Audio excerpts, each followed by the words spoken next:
तैयारी और उत्सुकता। दादी के आदेश के बाद घर में गहमागहमी का माहौल होगा। कली थोड़ा परेशान होकर सबको बुलाने की तैयारी करती है।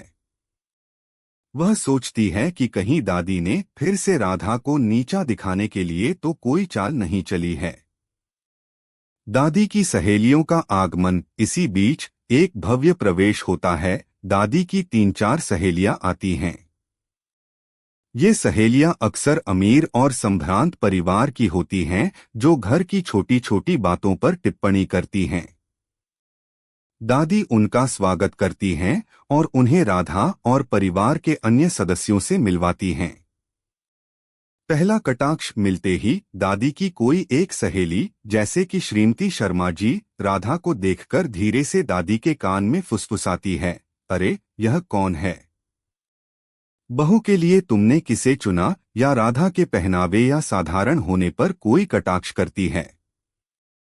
मध्य भाग। बुलावा का मकसद। मकसद का खुलासा। दादी अपनी सहेलियों को बताती हैं कि उन्होंने उन्हें एक छोटी सी किटी पार्टी या भजन कीर्तन के लिए बुलाया है, लेकिन उनका असली मकसद कुछ और होता है। वह कहती हैं कि वह अपनी नई बहू राधा को अपनी सहेलियों के सामने टेस्ट करवाना चाहती हैं कि वह उनके ऊंचे खानदान के लायक है या नहीं। राधा पर परीक्षा। दादी अपनी सहेलियों से कहती हैं, जरा देखिए तो मेरी बहू में कितनी अक्ल है और कितने संस्कार। यह कानपुर के बनिए की बेटी है। देखती हूँ कि हमारे तौर तरीकों को कितनी जल्दी सीख पाती है।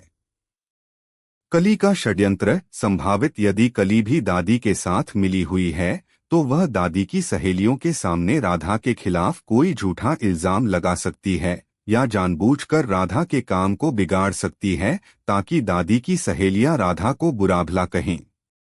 दिव्यम का रिएक्शन। दिव्यम यह सब देख रहा होगा।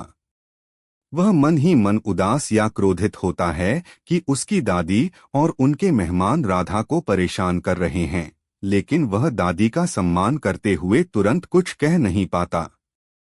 राधा की समझदारी। जब दादी की सहेलियां राधा से कोई मुश्किल सवाल पूछती हैं या उसे कोई कठिन काम देती हैं, जैसे कि बहुत कम समय में कोई खास व्यंजन बनाना, तो राधा अपनी सादगी और समझदारी से उस स्थिति को संभाल लेती है।